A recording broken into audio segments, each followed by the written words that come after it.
The problem with not scripting things is that you have to make multiple takes sometimes, especially with a topic as complicated as this.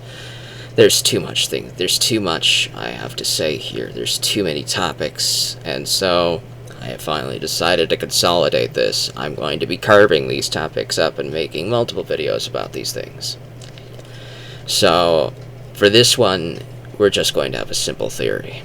We're just going to have a very, very simple theory. That the Amulet of Kings is actually the actual Akatosh. It's part of what I was talking about in the What is Akatosh video, and it's building on that after consuming more lore, because, you know, as you do with this stuff, it's just, there's just way too much lore, there's just way too much, you're consuming it, you're learning more, and then you figure other things out, and then you build more connections, and you build more theories, and you have more questions. For every question that's answered, you have 10 more, and that's the problem with this lore. That's what makes it good, is that it's so vague.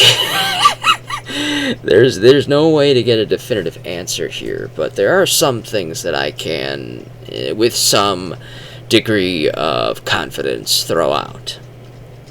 For one thing, the Trials of St. Alicia, we can throw that out. Akatosh being the one with the heart, giving the heart to Alicia, that's not... What deity do we know that is mostly associated with their heart? It's Lorcan. It's Shor. It's Shezar. And I think it was Shezar who did the pact with Alicia. This whole Dragonheart pact, the Dragonfires thing, it's probably a sham. It probably is. Now, what is this Dragonheart compact, or whatever it is? Well, at the start of the Elysian Empire, Alicia puts on the Amulet of Kings, fashioned out of the Kim El Adibal, which is the heartstone of the White Gold Tower. This gem has multiple contradicting sources. It's from either Akatosh or it's from Lorcan. And I'd like to believe it's the Lorcan part, that it's made out of a crystallized droplet of Lorcan's own blood. Which makes sense, because if you look at Akatosh, who is often connected with the aspect of Ariel, you cannot reconcile this person as a happy-go-lucky person, happy with mankind and all that stuff. It's just not possible. It has to be changed. The aspect of Ariel has to be changed a fair bit to become a happy-go-lucky person, happy with mankind. And you could do this by fusing Shor with Ariel, by fusing the aspects of both and creating a new god, a new deity, which in this universe you can do. You can do that, apparently. Yeah, you could do that. Any mortals can become deities if you want. Manamarco did this at the end of Daggerfall. He's the necromancer's blood moon now. He achieved apotheosis, you know. The Tribunal, they achieved apotheosis, Vivek especially. There's also Dagoth who achieved anti-Kim, and I'm not talking about that today. Unfortunately, I don't have to talk about that today. But there are ways for a lot of people who are not deities to become deities in this universe, in this mythology. And one of those ways is anticipations. The word anticipation in this universe is very important. If you are in anticipation of something, it means you are building on the aspects of that. It's kind of like one of the walking ways that are part of the Sermons of Vivek, and also other things. Besides, the walking ways are ways to achieve apotheosis, right? And Kirkbride probably pulled this from Buddhism, because it kind of feels like the 6 paths of pain, which is... if you look that up, you're going to get Naruto, but even that was pulled from the same Buddhist thing. It's very similar. You see with the cycle of reincarnation in Buddhism, everybody believes in the Buddhism with the reincarnation and stuff, but if you master the 6 paths and other things, besides, I don't profess to be a master of this faith, so I'm going to get stuff wrong. I'm going to try to summarize it as summarizable as I can here. And anybody who is a master of Buddhism is probably going to say, this guy doesn't know anything, and you're right, I barely know anything. I just barely looked up the 6 paths just to at least explain this part for the youth, for this lore. But basically, the idea, from what I'm understanding here, is that if you master the 6 paths, you can escape the cycle of life and rebirth and reincarnation, to escape reincarnation, to escape this sphere, and ascend, to be with the Buddha and all that stuff, right? To ascend. And that's the idea here with this, the walking ways in the Elder Scrolls. Because if you believe the Orbis and mortality and all of that stuff, to escape that, you have to master the walking ways. And by mastering the walking ways, you can escape the Orbis, theoretically.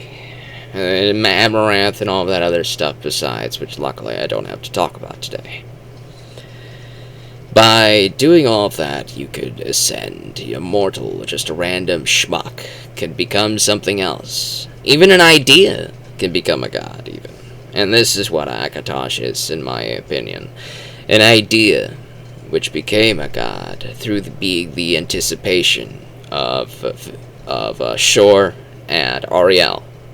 And this is what pissed off Maruk right after Alesia died. It pissed Maruk off because he knew that Akatosh was the fusion of concepts of Shor, who is Shezar, who is Lorkhan, and Ariel.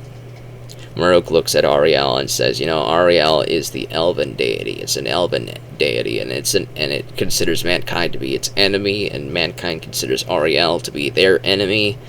Ariel in the Nordic pantheon is Alduin. After all, the World Eater, and they don't like Alduin all that much. Alduin's a force of nature, obviously, but they don't like him all that much. So, they tried to separate Ariel from Akatosh, and things didn't go too well for them. But then I started to look deeper. I started to look deeper into the Elysian Order, into the Oblivion game itself. It's pretty popular nowadays, I hear, because of the remaster. And I looked into the Dragonheart Compact, and I looked into Lorkhan, I looked into all of this stuff, and I started to piece together something. When I was reading about the Amulet of Kings, the Kimel Adabal, I started to piece together something, and learned that this amulet is this gem that's inside this necklace is kind of like a soul gem. And there may be some sort of aspect here that could be connected to Akatosh. It might actually be Akatosh. Now they say with the trials of Alesia that Akatosh gives this amulet to her and forges this compact, but I think it's the other way around, in that Alesia starts this ritual of sorts. May have been born out of a cooperation with Shezar, even. That when Akatosh is created and Shezar, the missing god, is hiding in plain sight as Akatosh, he's not too happy to be combined with the aspects of Ariel, but the thing is that all of the needs, all of the Nedic, Cyrodiilic humans, they're raised on the Aldmeri pantheon, so they worship Aldmeri gods, and that you couldn't just tell them to worship the Nordic pantheon, which it might be the true human pantheon, but you can't just force them to change their ways, so she had to reconcile this by combining the Nordic pantheon with the Aldmeri pantheon, which the Nedic, Cyrodiilic humans worshipped. That's why Akatosh exists, is because Ariel was already there in the hearts and minds of all of the humans in Cyrodiil. You had to just change the name and change the aspect, change the anticipation. We made a new deity, we made a new god, but it's based off the anticipations of Ariel, and sure, that part's the easy part. This next part is a little bit of a reach, but by looking into the Amulet of Kings, I read something about the Oversoul. The Oversoul, which got me thinking this is a soul gem, which got me thinking that every time we do a coronation ritual, it's not necessarily a ritual binding the gates of oblivion shut so that all that other crap can happen, because I'm just going to go ahead, rip the band-aid off, that doesn't work. You see, after the Elysian Empire fell, we had quite a bit of a time skip between Rem and Cyrodiil putting the Amulet of Kings on. Oblivion didn't come in and end the world after the Elysian Empire fell. They didn't end the world during the Middle Dawn. They didn't do it. Nope, they didn't do it.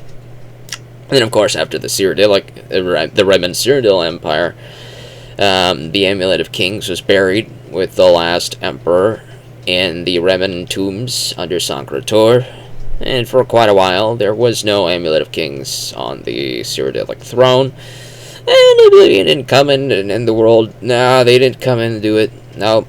And then Terraverse came in, he raided the tomb, and he found the Amulet of Kings, put it on, and then redid the rituals, and started to claim that it was a Nordic cult beginningly, and he was bringing that back in. And that might have something to do with Wulfarth. Wulfarth is the Atmoran Nordic aspect of Tiber Septim.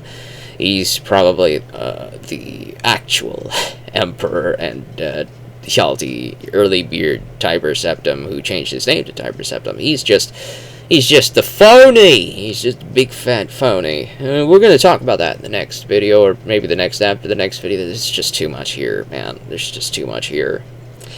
Anyways, what I'm trying to build on here is that maybe there is a ritual involving a sort of soul trap, partial soul trap, that traps a part of the essence of the greatest people to rule mankind, and what better people than the people to sit in the heart of the White Gold Tower Cyrodiilic Empire, and from Queen Alicia all the way down to the last one to break it, Martin Septim.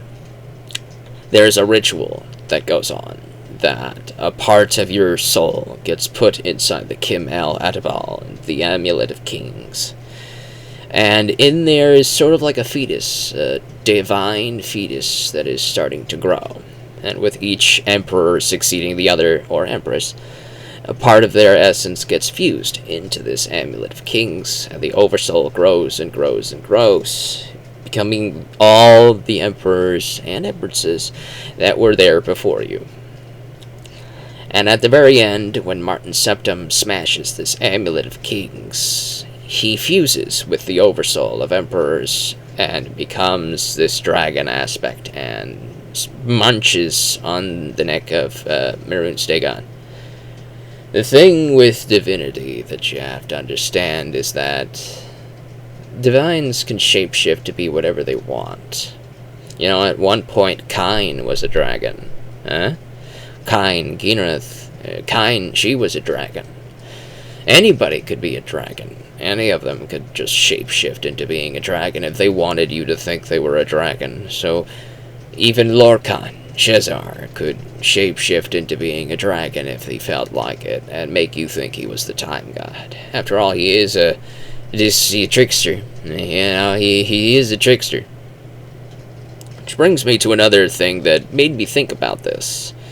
It's not necessarily canon, even though this story is kind of like a play on on everything being canon if you wanted to. Michael Kirkbride's Coda.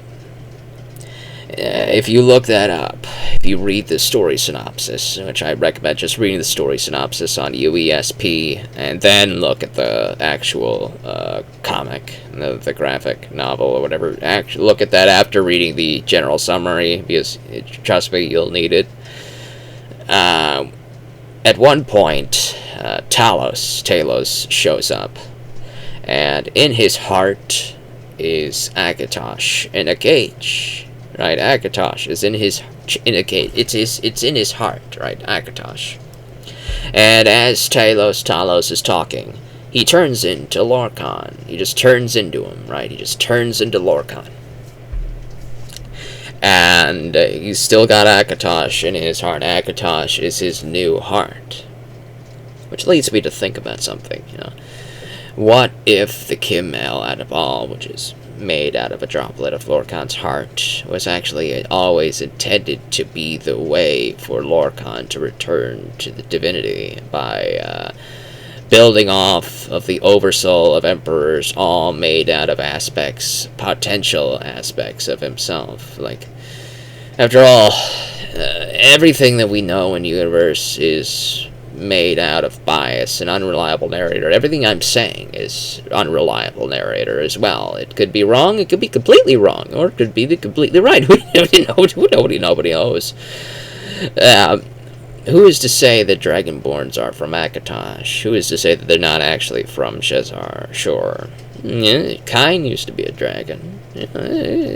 Sure, could have been a dragon at one point. No, but it doesn't matter. These Dragonborns tend to be heroes preferring mankind, and that's a very sure thing to do. It's a very sure thing to do. Sure thing, it's a joke. S-H-O-R, sure, S-U-R-E, sure thing. Sure, yeah. I know, it's a terrible joke. Terrible. But that's my theory on the Kimmel at a ball and the Amulet of Kings, is that maybe the Oversoul of Emperors, and if you like, you could look up the Oversoul of Emperors. It's just, there's a lot here, and I'm on take 4 of this. I know I'm sounding tired, but that's because I am. The Oversoul of Kings, that's my theory on what Akatosh is that it's the actual Oversoul of Kings, and we didn't actually have a real Akatosh. We had the anticipation of it through an idea that Queen Alicia made. Beforehand, we still had Auriel and Shor, but now we have Akatosh, which is a reconciliation of both of these deities, which were opposing forces and will always be opposing forces. And now we have Talos, who is walking around. Another aspect of Lorkhan/Shor. It is very funny to me that Shor/Lorkhan infected Auriel by becoming Akatosh, and then Shezarines like Wolfarth and Tiber Septa, if you believe he was a Shezarine, became Talos. And so that means there's 2 Lorkhans now, and that's funny to me. It's very funny to me. But either way, it's very confusing, but I don't like Akatosh. I don't like him. When I look at the lore for Akatosh and I look at the lore for Auriel, it's like these are very opposing forces. Auriel and Alduin work. They really do. They work. But Akatosh doesn't. It's the one that doesn't. It really doesn't work. And I think what makes Akatosh work here for the Cyrodiilic Empire is that it was an idea. It started as an idea. But then everybody started to agree that's what the deity was. It kind of falls back to language and definitions. For example, a chair. What is a chair? It's a word. But the chair represents what that actual shape is. It could be called anything. But everybody has agreed to call it a chair. The word chair is nothing. It means nothing. The actual thing that's there could be called anything. You could call it anything you like. And if everybody agrees to call it that, that's what it will become. And that's the best definition I can give you for what Akatosh was. Akatosh is the chair. The word chair. The word by itself means nothing. The definition, the anticipation of Shor and Auriel is the definition that we give to the word that originally meant nothing. And now that the word has meaning, that's what it became.